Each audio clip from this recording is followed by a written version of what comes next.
আসসালামু আলাইকুম। আজকে আমরা রান্না করব দারুণ মজার আফগানি স্টাইলে বাটার বিফ ভেজিটেবলস। এজন্য প্রথমেই একটি ননস্টিক কড়াইয়ে আমরা কিছুটা বাটার নিয়ে নিব। বাটারটা গলে যাওয়া পর্যন্ত অপেক্ষা করব। বাটারটা মোটামুটি গলে গেলে এখানে আমরা আগে থেকে কেটে রাখা মাংসগুলো দিয়ে দিব। মাংসগুলো আমরা পাতলা পাতলা করে ছোট ছোট পিস করে কেটে নিয়েছি। এখানে আমরা গরুর মাংস ব্যবহার করেছি।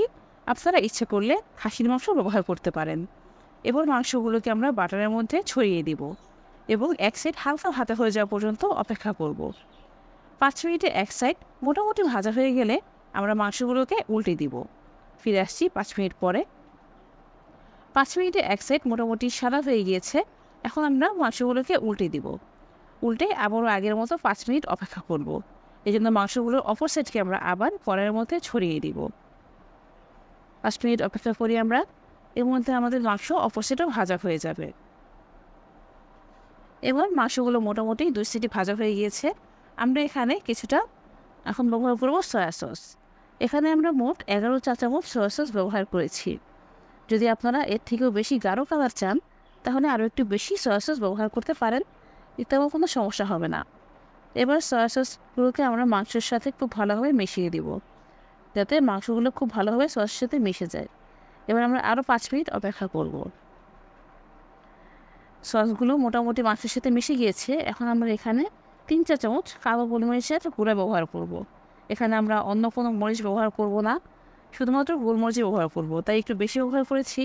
আপনারা ইচ্ছে করলে আর একটু কম ব্যবহার করতে পারেন, বা আরও ঝাল খেতে চাইলে আরও বেশি ব্যবহার করতে পারেন। গোলমরিচের গুঁড়োটাকে আমরা মাংসের সাথে খুব ভালোভাবে মিশিয়ে দিব। এবার মাংসগুলোকে একটু সাইড করে মাঝখানে আবার একটু বাটার দিয়ে দিব। এই বাটারটা গলে গেলে এখানে আমরা আগে থেকে কেটে রাখা 1 কাপ পেঁয়াজ দিয়ে দিব। পেঁয়াজগুলো আমরা বড় বড় করে কেটে নিয়েছি। এবার আমরা এখানে দিয়ে দিব 1.5 কাপ বিভিন্ন রঙের ক্যাপসিকাম। ক্যাপসিকামগুলোকে আমরা মাঝারি সাইজ করে কেটে নিয়েছি। এটি সৌন্দর্যের জন্য আমরা বিভিন্ন কালার ব্যবহার করেছি। এখানে 1 কালার ক্যাপসিকাম ব্যবহার করলেও টেস্টের কোনো ভিন্ন হবে না, একই রকম স্বাদের হবে।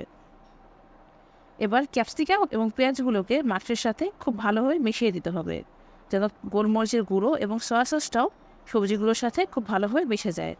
এভাবে আমরা এটাকে 5 মিনিট চুলায় রেখে দেব। পুরো সময় আমাদের চুলাটা থাকবে মিডিয়াম টু হাই হিটে। এবার এখানে আমরা দিয়ে দিব 10 চা চামচ টমেটো সস। এর বেশিও দিতে পারেন, আমরা এখানে 10 চামচ ব্যবহার করেছি। এবার টমেটো সসকে সবজির সাথে খুব ভালোভাবে মিশিয়ে দেব। খুব ভালোভাবে মিশিয়ে দিতে হবে, নাহলে এক সাইডে সস লাগবে, অন্য সাইডে লাগবে না, তাহলে খাবারের টেস্টটাই নষ্ট হয়ে যাবে। সসটাকে খুব ভালোভাবে মিশিয়ে আমরা আরও 5 মিনিটের জন্য এটাকে চুলায় বসিয়ে রাখবো। ফিরে আসছি 5 মিনিট পরে। এখন আমরা এখানে আগে থেকে গুলিয়ে রাখা কর্নফ্লাওয়ারটা দিয়ে দেব। আমরা 3 টেবিল চামচ কর্নফ্লাওয়ারকে আধা কাপ পানির মধ্যে গুলিয়ে রেখেছিলাম। এখন এটা আমরা এই ভেজিটেবলগুলোর মধ্যে দিয়ে দিব। এটা আমাদের সবজিতে একটি আঠালো ভাব এনে দিবে, যাতে খাবার টেস্ট আরও অনেক বেশি বেড়ে যাবে। এখন এভাবে কর্নফ্লাওয়ার দেওয়ার পর আমরা সবজিগুলোকে আবার খুব ভালোভাবে মিশিয়ে নিব। খুব বেশি না, আর মাত্র 5 মিনিট রান্না করলেই আমাদের তরকারি পুরোপুরি রেডি হয়ে যাবে। অপেক্ষা করছি মাত্র 5 মিনিট। এতেও খুব সহজেই তৈরি হয়ে গেল খুবই টেস্টি বিফ বাটার ভেজিটেবলস।